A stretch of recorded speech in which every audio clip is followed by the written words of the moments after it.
Hello friends, स्वागत है आपको हमारे यूट्यूब चैनल पे, जहां आज हम लोग बात करने वाले हैं क्लास 12th के हिंदी के बहुत ही महत्वपूर्ण प्रश्न। पूरे एग्जाम के पैटर्न पे लाए गए ये प्रश्न हैं। जिस प्रकार आपके एग्जाम में पूछे जाएंगे उसी प्रकार हम आपके लिए बहुत ही महत्वपूर्ण प्रश्न को लाए हैं। आपको एग्जाम में पूरे 3 घंटा दिए जाएंगे और पूरे प्रश्न को बनाने पर पूरा 80 मार्क्स मिलेंगे। यानी कि आप जितना प्रश्न बोला जाएगा उतना बनाइएगा तो आपको पूरे पूरे 80 मार्क्स दिए जाएंगे। और प्रश्न प्रश्न 4 खंडों में रहेंगे, जिसमें से 1 अंक वाला 30 रहेगा, 2 अंक वाला 6 प्रश्नों का उत्तर देना होगा, 3 अंक वालों का भी 6 और 5 अंक वाला का 4 प्रश्नों का उत्तर देना होगा। तो हमें विश्वास है कि आप लोग अच्छे से पढ़ लीजिएगा और अच्छा एग्जाम दीजिएगा। तो चलिए हम लोग आगे की ओर बढ़ते हैं। यहाँ पे आपको गद्यांश को दिया हुआ है और लिखा है, निम्नलिखित गद्यांश को ध्यान पूर्वक पढ़कर दिए गए प्रश्नों का सही उत्तर का चयन करें। इस गद्यांश को ध्यान पूर्वक पढ़ना है और इससे संबंधित जितना प्रश्न दिया गया होगा उसे अच्छा से बनाना है। गद्यांश में दिया गया है कि साहित्य समाज का दर्पण है। यह न केवल समाज की वास्तविकता को प्रतिबिंबित करता है बल्कि उससे परिवर्तन लाने की शक्ति भी रखता है। साहित्य का उद्देश्य केवल मनोरंजन करना नहीं होता, बल्कि पाठकों को सोचने और मजबूर करना, उन्हें सही और गलत का भान कराना और समाज में सकारात्मक बदलाव लाना होता है। कई साहित्यकारों ने अपने लेखन के माध्यम से व्याप्त कृतियों, अंधविश्वासों और अन्याय को उजागर किया। प्रेमचंद ने अपनी कहानियों में किसानों की दुर्दशा और मार्मिक चित्रित किया, जबकि महादेवी वर्मा ने नारी के आत्मसम्मान और संघर्ष की कहानियों को शब्द दिए। साहित्य का प्रभाव तभी सार्थक होता है जब वह पाठक के हृदय में संवेदनाओं को जागृत करे और उसे समाज के प्रति अपने कर्तव्यों का बोध कराए। ये हमारा गद्यांश रहा। अब इससे संबंधित जितने प्रश्न हैं उसका सही सही आंसर को देखते हैं। पहला प्रश्न है कि साहित्य का प्रमुख उद्देश्य क्या होता है। ये जो साहित्य है उसका प्रमुख उद्देश्य क्या है?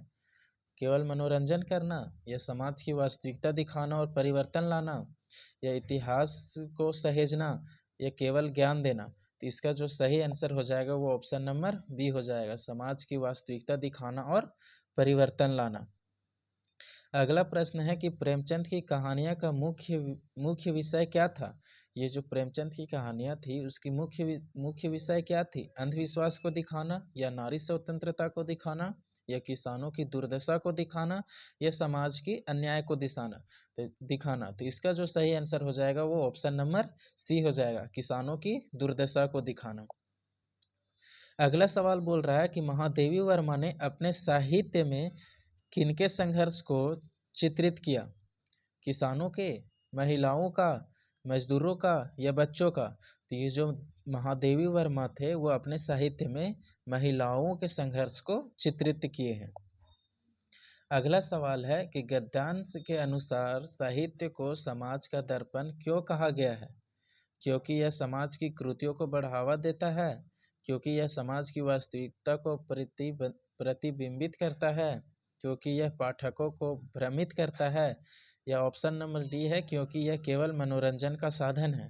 तो इसका जो सही आंसर हो जाएगा ऑप्शन नंबर बी, क्योंकि यह समाज की वास्तविकता को प्रतिबिंबित करता है। अब आगे हम लोग को दिया गया है पद्यांश। निम्नलिखित पद्यांश को ध्यान पूर्वक पढ़कर दिए गए प्रश्नों का सही उत्तर का चयन करें। अब इस पद्यांश को सही से पढ़ना है और इससे भी संबंधित जितने प्रश्न दिए गए होंगे उसे हम लोग अच्छे से बनाना है। यह धारा, यह गगन, यह बगिया हरी, यह हवा, यह फिजा, यह नदी की लहर, सबका जीवन, सबका यह संसार है, नहीं किसी का केवल यह अधिकार है।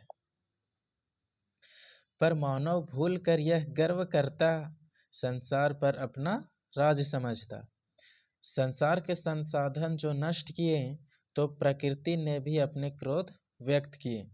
अब समय है चेत जाए सब लोग, नष्ट न करे और सुंदर धरती का योग, प्रकृति का मान करे संतुलन बनाए रखे, तभी यह जीवन यह धारा सजीव रह सके। ये पद्यांश था। इससे संबंधित जितने भी प्रश्न हैं उसके प्रश्नों को देखते हैं और सही सही जवाब को ढूंढते हैं। पद्यांश के अनुसार संसार पर किसका अधिकार है? जो पद्यांश पढ़े हम लोग उसमें जो दिया गया उसके अनुसार संसार पर किसका अधिकार है? केवल मनुष्य का, सभी जीवों का, या प्रकृति का, या राजा का? तो पद्यांश के अनुसार सभी जीवों का अधिकार है संसार पे। अगला प्रश्न है कि पद्यांश में मनुष्य की किस भूल का उल्लेख किया गया है? संतुलन बनाए रखना, संसार पर अधिकार जताना, या प्रकृति का सम्मान करना, या दूसरों की मदद करना? तो पद्यांश के अनुसार मनुष्य की भूल का उल्लेख है कि संसार पर अपना अधिकार जताना। अगला जो सवाल है वो बोलता है पद्यांश में प्रकृति के क्रोध का क्या कारण बताया गया है? मनुष्य का सहयोग करना, संसाधनों का नष्ट करना, संतुलन बनाए रखना, या प्रकृति का मान बढ़ाना? तो पद्यांश में प्रकृति का क्रोध का कारण संसाधनों का नष्ट करना बताया गया है। अगला जो सवाल है वो है कि पद्यांश के अनुसार धरती को सजीव रखने के लिए क्या करना चाहिए? प्रकृति का मान करना और संतुलन बनाए रखना, संसाधनों को नष्ट करना, केवल मनुष्य का अधिकार बनाना, या धरती का उपयोग न करना? तो इसका जो सही आंसर हो जाएगा ऑप्शन नंबर ए, प्रकृति का मान करना और संतुलन बनाए रखना। आगे जो 9वां प्रश्न है कि अधिसूचना का प्रकाशन कहाँ होता है? ये जो अधिसूचना है इसका प्रकाशन कहाँ होता है? सोशल मीडिया पर, या तारपत्र पर, या समाचार पत्र पर, या राजपत्र पर? तो इसका जो सही आंसर हो जाएगा वो ऑप्शन नंबर डी, राजपत्र पर। ये जो अधिसूचना का प्रकाशन होता है वो राजपत्र पर होता है। 10वां प्रश्न बोलता है कि निबंध का अंतिम भाग क्या कहलाता है? निबंध का जो अंतिम भाग होता है उसे क्या कहते हैं? परिचय, निष्कर्ष, विषय विस्तार, या प्रस्तावना? तो जो निबंध का होता है अंतिम भाग उसे प्रस्तावना कहते हैं। 11वां प्रश्न है कि पीटीआई क्या है? ये जो पीटीआई है उसका फुल फॉर्म हो जाता है प्रेस ट्रस्ट ऑफ इंडिया। तो ये जो प्रेस ट्रस्ट ऑफ इंडिया है उसका क्या है? समाचार एजेंसी, गुप्तचर विभाग, पुलिस, या साहित्यिक मंच? तो ये जो प्रेस ट्रस्ट ऑफ इंडिया है वो एक प्रकार की समाचार एजेंसी है। ऑप्शन नंबर ए आपका सही आंसर। 12वां प्रश्न है कि भारत का पहला छापा खाना कहाँ पर लगाया गया? तो ये जो भारत का पहला छापा खाना है, यानी छापा खाना किसे कहते हैं? इसे जो छापा खाना का मतलब होता है कि जहाँ पे पुस्तकें, पेपर, या जो हम लोग पुस्तकें पढ़ते हैं उसमें छापे गए हर एक जो छापा जाता है हर एक चित्र के रूप में, या लिखा गया जितना राइटिंग रहता है वो सब जो छापा जाता है उसके जो कारखाना होते हैं उसी को छापा खाना कहा जाता है। तो भारत का जो पहला छापा खाना है वो कहाँ लगाया गया था? दिल्ली में, कोलकाता में, गोवा में, या कानपुर में? तो इसका जो सही आंसर हो जाएगा वो गोवा में, यानी ऑप्शन नंबर सी। तो भारत का पहला छापा खाना दिल्ली में लगाया गया था। अगला प्रश्न है कि संचार प्रक्रिया में आई बाधाओं को क्या कहते हैं? यानी संचार प्रक्रिया में जब बाधा आती है तो उसे क्या कहा जाता है? शोर, संदेश, माध्यम, या प्राप्तकर्ता? तो संचार प्रक्रिया में आई बाधाओं को शोर कहा जाता है। Option number A. उल्टा पिरामिड शैली का प्रयोग किस लेखन में होता है? तो ये जो उल्टा पिरामिड शैली है उसका प्रयोग किस लेखन में होता है? पत्र में, समाचार वाचन में, निबंध में, या समाचार लेखन में? तो उल्टा पिरामिड शैली का प्रयोग समाचार लेखन में किया जाता है। ऑप्शन नंबर सी आपका सही आंसर है। 15वां प्रश्न है कि अखबार की आवाज़ किसे माना जाता है? आलेख को, फीचर को, संपादकीय को या पत्र लेखन को? ये जो अखबार का आवाज़ है उसे संपादकीय को माना जाता है। ऑप्शन नंबर सी आपका सही आंसर। 16वां प्रश्न है कि आलेख के लिए अंग्रेजी में कौन सा शब्द प्रयुक्त होता है? फीचर, आर्टिकल, रिपोर्ट या नोटिस? तो आलेख के लिए अंग्रेजी में आर्टिकल शब्द को प्रयुक्त होता है, प्रयुक्त माना जाता है। इस प्रकार हम लोग 16 प्रश्न देखें।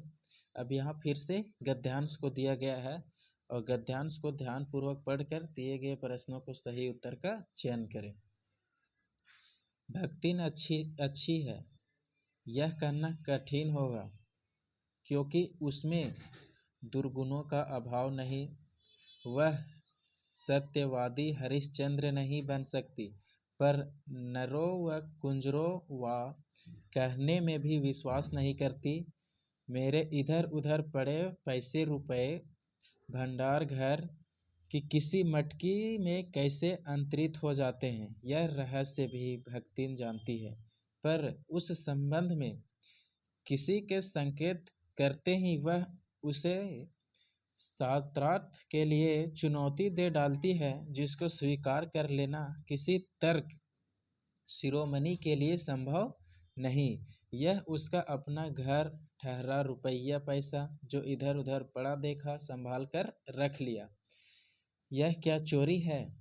उसके जीवन का परम कर्तव्य मुझे प्रसन्न रखना है। जिस बात से मुझे क्रोध आ सकता है उसे बदलकर इधर उधर करके बताना क्या झूठ है? इतनी चोरी और इतना झूठ तो धर्मराज महाराज में भी होगा, नहीं तो वे भगवान जी को कैसे प्रसन्न रख सकते और संसार को कैसे चला सकते? शास्त्र का प्रश्न भी भक्तिन अपनी सुविधा के अनुसार सुलझा लेती है।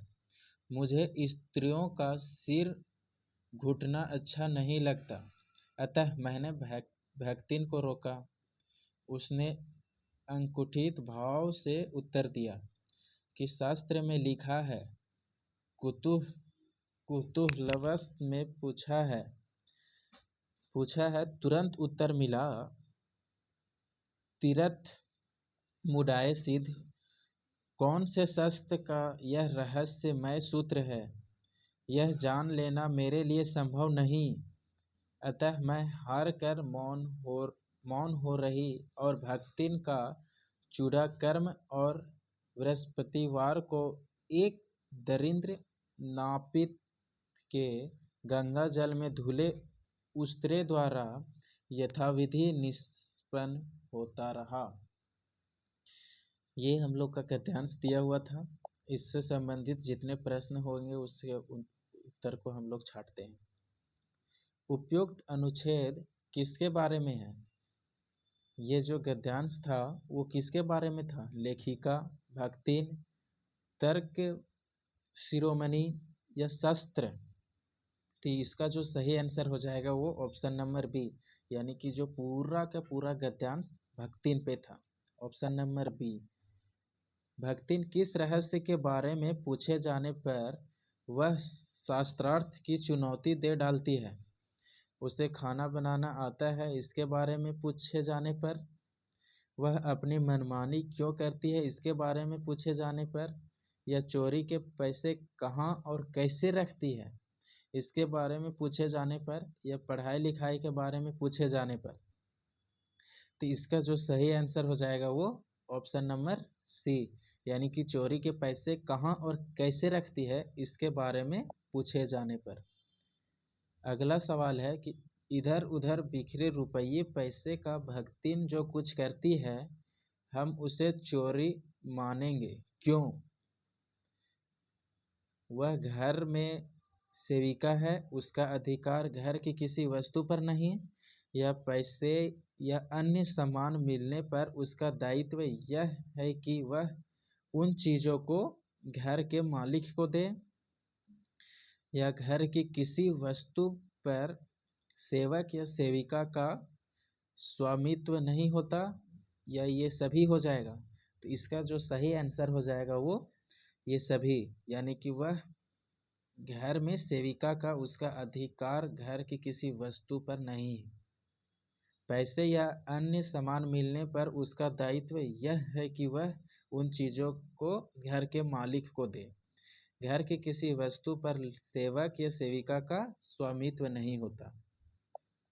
अगला सवाल है कि भक्तिन का परम कर्तव्य क्या था? लेखिका को हर प्रकार से खुश रखना, लेखिका को अच्छा खाना बनाकर खिलाना, या लेखिका के सभी कार्य करना, या लेखिका को सुबह जल्दी उठाना। तो जो भक्तिन का परम कर्तव्य था वो लेखिका को हर प्रकार से खुश रखना था। ऑप्शन नंबर ए आपका सही आंसर। फिर से यहाँ पे पद्यांश दिया गया है, यानी पद्यांश को ध्यानपूर्वक पढ़कर दिए गए प्रश्नों के लिए सही उत्तर का चयन करें। मैं जग जीवन का भार लिया फिरता हूँ, फिर भी जीवन में प्यार लिए फिरता हूँ। कर दिया किसी ने झंकृत जिनको छूकर, मैं सांसों के दो तार लिए फिरता हूँ। मैं स्नेह सुरा का पान किया करता हूँ, मैं कभी न जग का ध्यान किया करता हूँ। जग पूछ रहा उनको जो जग की गाते, मैं अपने मन का गान किया करता हूँ। ये पद्यांश से पढ़े। अब इससे संबंधित जितने भी प्रश्न होंगे उसका जवाब अब हम लोग ढूंढते हैं। 21वां प्रश्न है, मैं जग जीवन का भार लिया फिरता हूँ पंक्ति में कवि का क्या तात्पर्य है?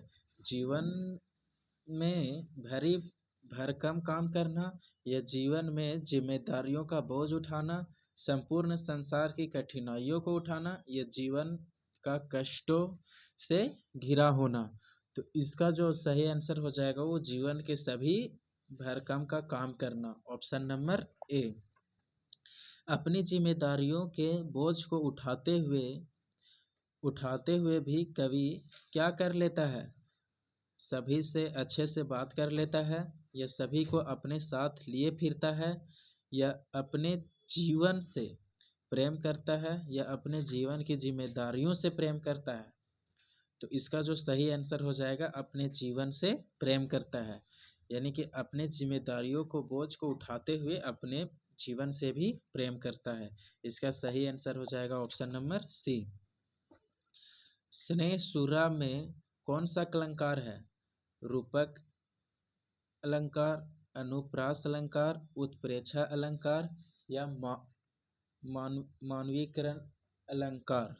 तो इसका जो सही आंसर हो जाएगा वो हो जाएगा रूपक अलंकार। जो स्नेह सुरा है उसमें रूपक अलंकार है। Option number A.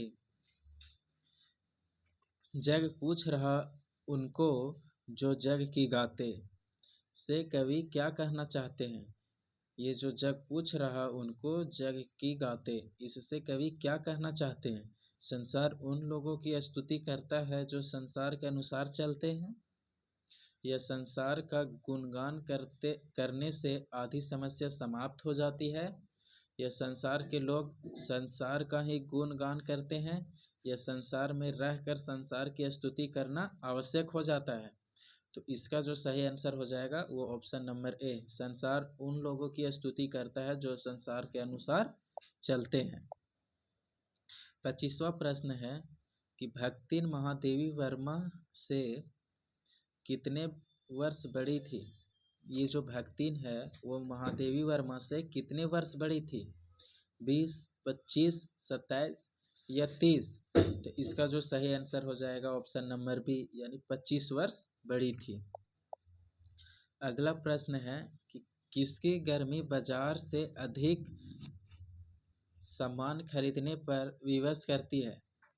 मौसम की, दिमाग की, पत्नी की, या पैसे की? तो इसका जो सही आंसर हो जाएगा वो ऑप्शन नंबर डी, यानी कि पैसों की गर्मी बाजार से सबसे अधिक सामान खरीदने पर विवश करती है। अगला प्रश्न है कि बहुत नीला शंख जैसे में कौन सा अलंकार है? अनुप्रास, रूपक, उपमा या श्लेष। तो इसका जो सही आंसर हो जाएगा वो ऑप्शन नंबर सी, उपमा। अगला प्रश्न है कि बादल राग कविता में कवि बादल का आह्वान किस रूप में करता है? वर्षा, क्रांति, शांति या मजबूरी।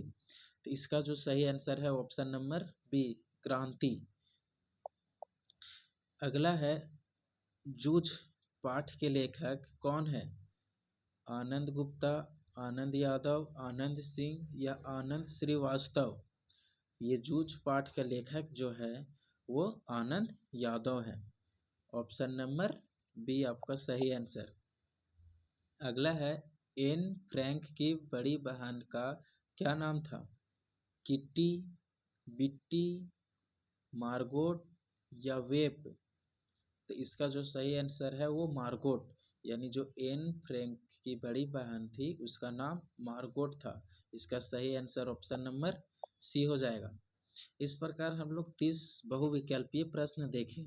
अब ये है 2 नंबर का प्रश्न, यहाँ से है 3 नंबर वाला प्रश्न और फिर यहाँ से है 5 नंबर वाला प्रश्न। इस प्रकार आपका सारा प्रश्न यहाँ पे दिया गया है जो आपके एग्जाम के लिए बहुत ही महत्वपूर्ण होने वाले हैं। तो इसे एक बार अच्छा से पढ़ कर उसके बाद ही एग्जाम में जाइएगा। तब तक के लिए जय हिंद।